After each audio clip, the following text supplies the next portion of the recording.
Hi everybody. Today I thought we'd have a look at the Reolink video doorbell Wi-Fi. This is a doorbell camera powered by mains power with no batteries, a 5 megapixel video day and night camera, person detection, a wide angle lens, full color, and it is capable of recording and storing video on its own memory card, and also has preset voice messages, as I'll show you later in this video. We've been using this doorbell camera for some months now. I don't know whether you've noticed, but as I approach and leave the doorbell while I've been speaking, the blue light has been coming on as it detects me approaching the door. A couple of key points about this camera: it connects to your network via dual band Wi-Fi, so that's 2.4 or 5 gigahertz, but it does require a power supply. In my case, I'm using the power supply that was already installed for my old style doorbell. There is another version of this doorbell camera which uses power over Ethernet. This though is the Wi-Fi and mains power version, and I'll show you the power supply I use later in the video. This particular camera doesn't require a subscription in order for you to access historical camera footage and data, as I'll show you later. It does also have substantial onboard storage and is compatible with Synology surveillance station. These were all important elements in my decision. Let's pop the camera off using a screwdriver and I'll show you how it's attached and what you can see around the back. The manufacturer actually recommends this is installed under a porch. It is IP65 waterproof, but is better protected rather than out in the elements. Here you can see the network port, the micro SD card slot, and the two power wires screwed into the back of the device. On the top you can see the lens for the camera, an infrared light, the black doorbell button in the middle of the blue LED ring, and as you approach the door, the LED will light as it detects the person walking towards the door. Pressing the button sounds the doorbell chime inside your house. A simple device. Obviously I've got a UK plug on mine. It has some volume controls on the side. That's not a button. When you plug it in and switch it on, it chirps to indicate that it's connected, and it connects automatically to your doorbell camera.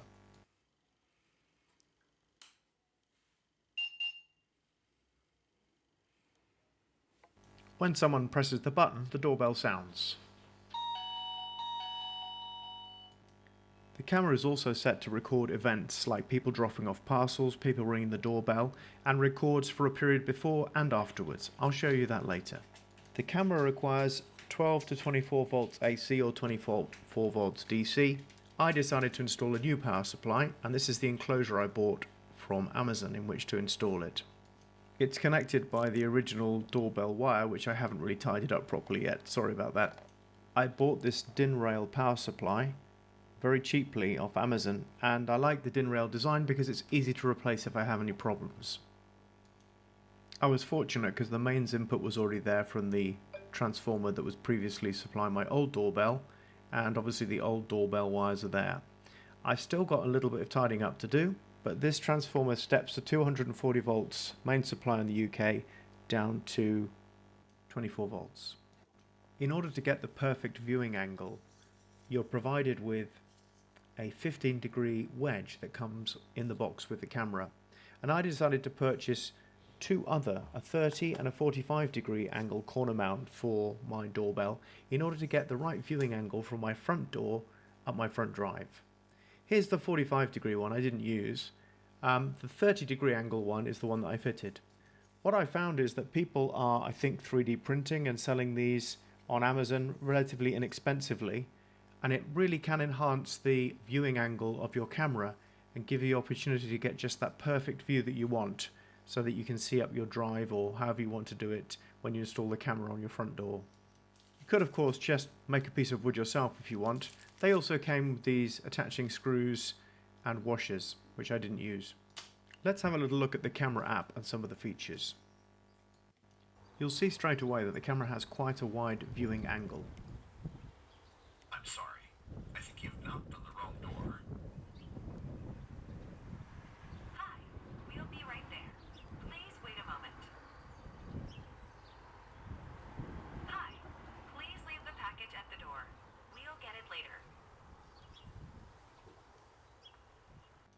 The app allows you to do almost anything with your doorbell camera, including automatically update it, but you can of course access it over your network using a computer or any device that can run a web browser.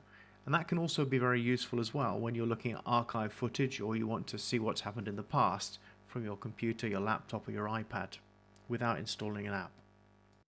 It's worth noting that the camera still works, records events, and the chimes in your house still work regardless of whether your internet is online, but mobile alerts do require an internet connection to work. Again, you can see it's a pretty wide angle lens giving a good view up my drive. The price you pay for wide angle is obviously a little bit of distortion at the edges of the screen, but it's not given us any problems at all.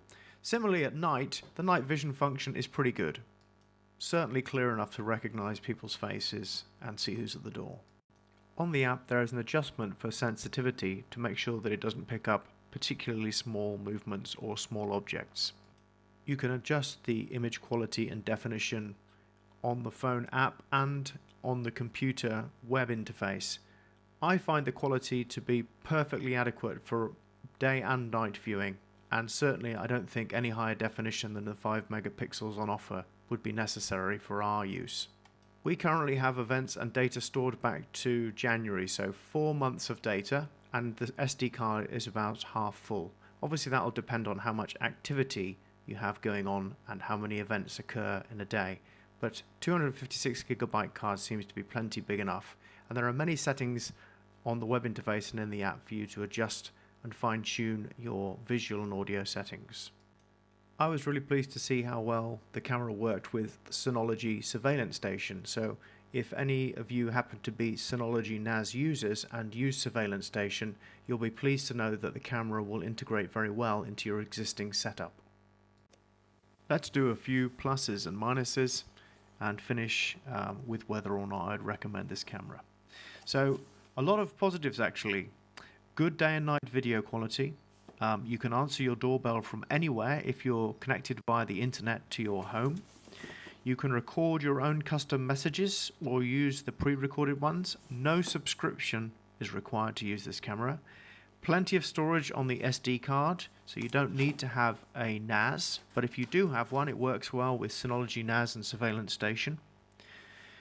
The camera automatically records events and detections, and you can review them at your leisure and has plenty of storage, as I've already mentioned. The power supply means there's no batteries to worry about. And the setup and the way the application works you through the setup on your phone was very good and easy to use. On the negative side, I think for some people installation may need some electrical help and assistance. It is simple and not technically complicated, but it does require modifications potentially to the wiring of your house unless you're able to use your existing doorbell power supply, which would simplify things. The sound from the speaker of the doorbell is a little bit tinny and thin. I guess that's to be expected for such a small device, but it's good enough for good communications with people standing at your doorway and certainly loud enough for most situations. I think it's disappointing that the manufacturer has said that it may not be suitable for very exposed locations and should be sheltered under a porch. I can imagine that might be a problem for some people depending on the location of the door where they want to sight the camera. Overall though, I think this is a good product and has worked very well for us for the 6 months that we've been using it, and it would certainly come with my recommendation, especially if you're keen to avoid things like subscriptions, and if your visual quality is important to you, I think this is a good choice. Okay, thanks everyone. See you in the next one.